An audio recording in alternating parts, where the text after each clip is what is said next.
सोचो एक सुबह तुम आंख खोलो और दुनिया से पानी गायब हो चुका हो। न समंदर, न दरिया, न बारिश, न एक बूंद पानी। हर जानवर, हर पौधा, हर इंसान पानी के लिए तरसने लगे।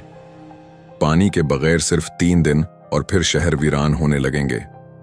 फैक्ट्रियां बंद, फसलें खत्म और हर तरफ सिर्फ एक चीज, भूख और प्यास का तूफान। क्या लोग एक दूसरे से पानी छीनने लगेंगे?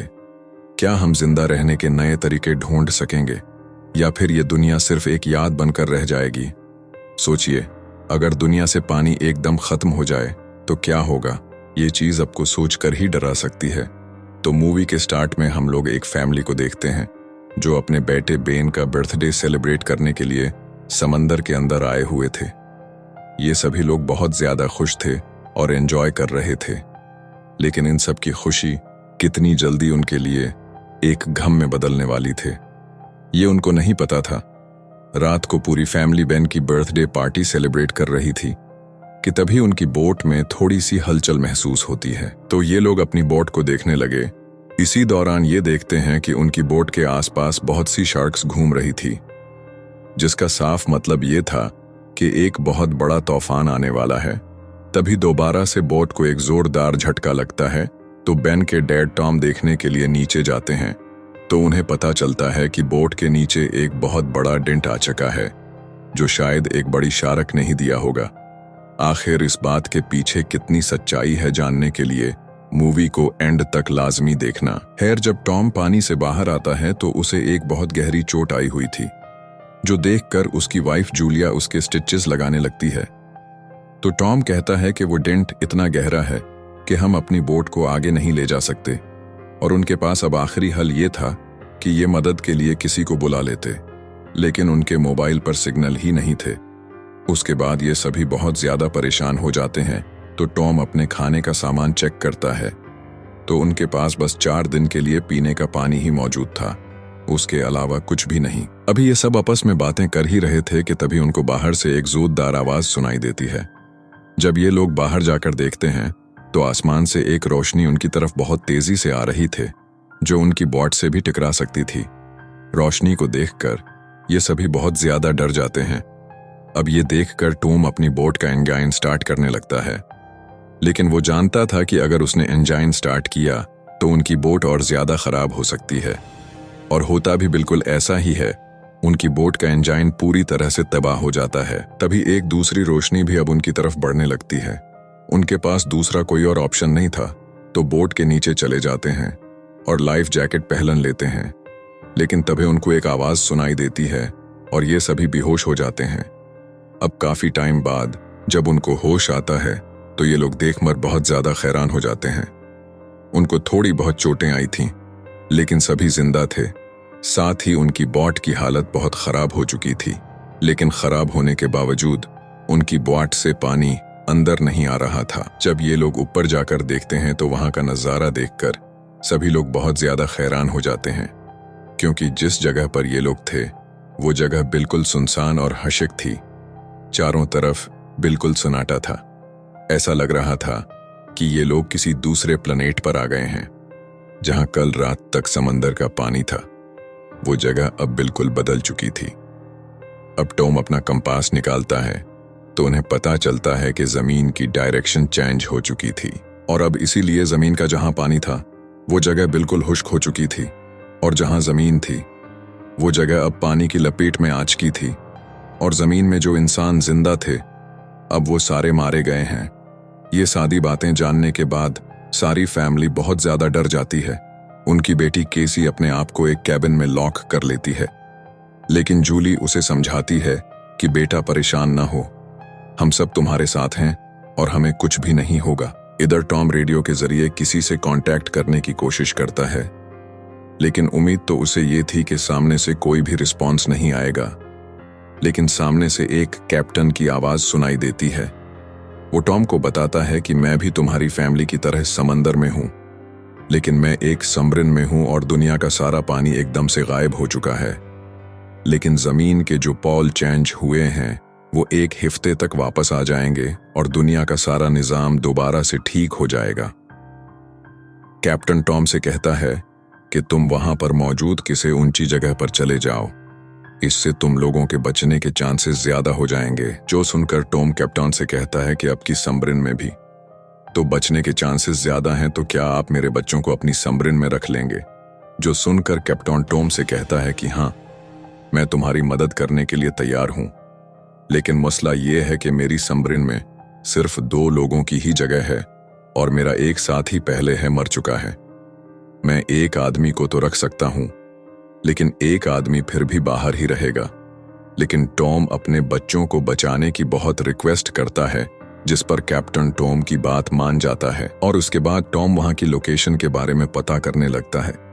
उसके बाद वो अपने वाइफ जूली से कहता है कि हम लोग सबमरीन की जगह पर 2 दिन में जा सकते हैं और पानी वापस आने में अभी 6 दिन पड़े हैं, इसलिए हमें जल्दी से वहां के लिए निकल जाना चाहिए।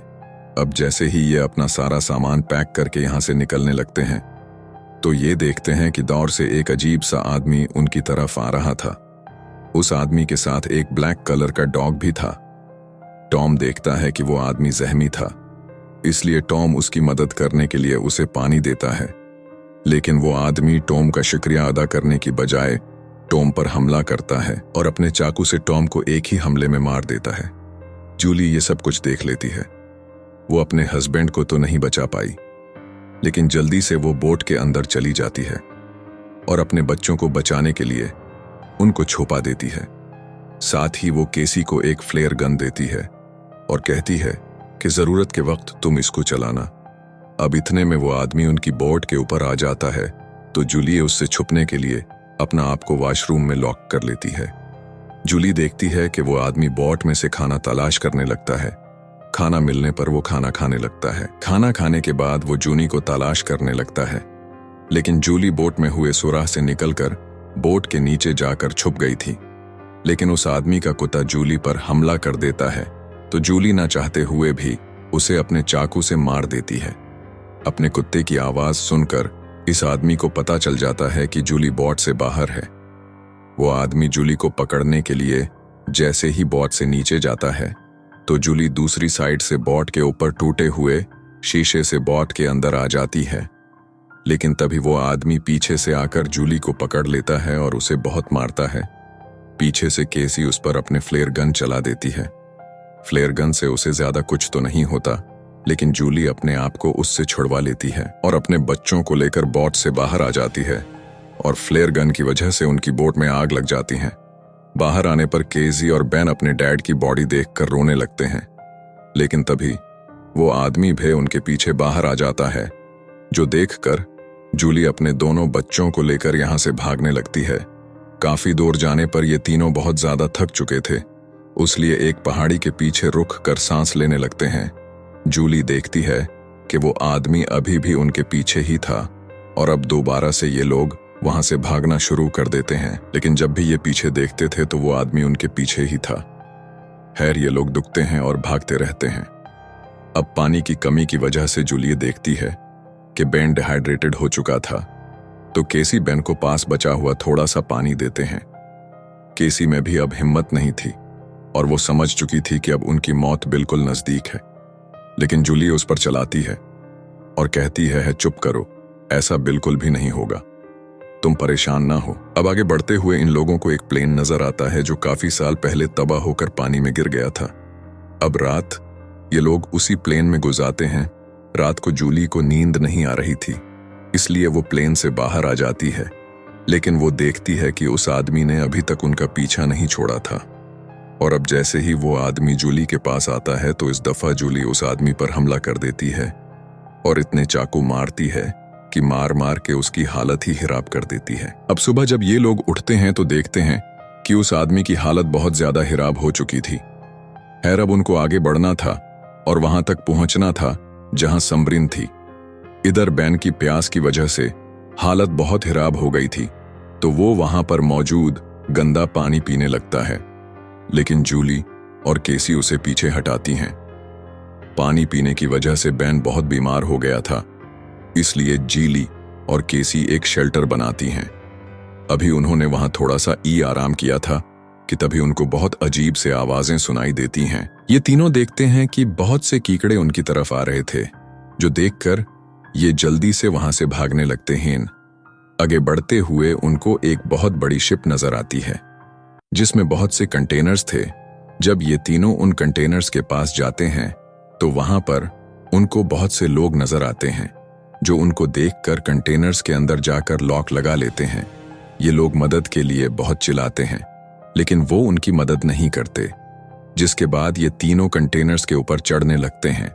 ऊपर चढ़ते हुए जूली के पांव पर एक किंकड़ा काट लेता है और अब जैसे ही तीनों ऊपर जाते हैं तो ऊपर जाते ही जूली बेहोश हो जाती है। इधर वो केकड़े कंटेनर्स के अंदर चले जाते हैं और उन सभी लोगों को मार देते हैं।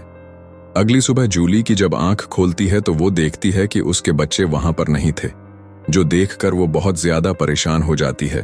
तभी दूर से उसे केसी और टॉम आते हुए दिखाई देते हैं, जो असल में खाने और हथियारों की तलाश में गए थे। अब वो केकड़े भी नहीं थे क्योंकि वो उन लोगों को खाकर यहां से चले गए थे। उसके बाद कुलिए उस कैप्टन से कांटेक्ट करने की कोशिश करती है तो वो कैप्टन जूली को बताता है कि उस पर भी केकड़ों ने हमला किया है और वो बहुत ज्यादा जख्मी है। इधर उन तीनों को उस लोकेशन का नहीं पता था क्योंकि उनका मैप कहीं गुम हो गया था, इसलिए कैप्टन उनके लिए एक फ्लेयर गन चलाता है तो उनको वहां की लोकेशन का पता चल जाता है। अब पहाड़ों से आगे जाते हुए उनके ऊपर लैंड स्लाइडिंग होने लगती है तो जूली के सामने एक बड़ा था पत्थर आकर गिर जाता है और पानी भी आने वाला था। तो जूली केसी को फोर्स करती है कि केसी अपने भाई को बचाओ और तुम यहां से भाग जाओ और समरिन में चली जाओ। इतने में कीकड़े दोबारा से आ जाते हैं और केसी बेन को लेकर ना चाहते हुए भी वहां से समरिन की तरफ चली जाती है। जब ये लोग समरिन के पास जाते हैं तो वहां उनको पहले तो कोई भी नहीं मिलता, इसलिए ये समरिन का दरवाजा जोर जोर से बजाने लगते हैं। तभी उनके सामने कैप्शन आता है जो बहुत ज्यादा जख्मी था। वो इनसे कहता है कि अब मेरे बचने के चांसेस बहुत कम हैं और समरिन में 3 लोगों के रहने की जगह है। जो सुनकर केसी जल्दी से अपनी मॉम की तरफ बढ़ती है। जूली जो कीकड़ों को अपनी गन से मार रही थी, उसकी गन की गोलियां भी खत्म हो जाती हैं और इतनी में केसी वहां पर आकर अपनी मॉम का हाथ पकड़ती है और अपनी मॉम को वहां से निकाल लेती है और ये दोनों समरिन की तरफ भागने लगते हैं और जल्द ही समरिन के अंदर चले जाते हैं और उनके पीछे पीछे केकड़ों का सलाब उनके पास आ जाता है। लेकिन तभी उनको दौड़ से पानी की एक बहुत बड़ी लहर उनकी तरफ आती हुई दिखाई देती है और देखते ही देखते उनकी समरिन पानी में डूब जाती है और ऐसी के साथ ही ये तीनों बेहोश हो जाते हैं। जब उनको होश आती है तो ये हैरानगी से देखते हैं कि उनकी समरिन पानी में नहीं थी, बल्कि पानी की वो बड़ी लहर उनको बहाकर एक शहर में ले आए थी जो पूरी तरह से तबाह हो चुका था और 80 लोग भी मारे गए थे। और ऐसी के साथ ये मूवी यहीं पर एंड हो जाती है। काइंडली वीडियो को लाइक कर दें और चैनल को भी सब्सक्राइब कर लें।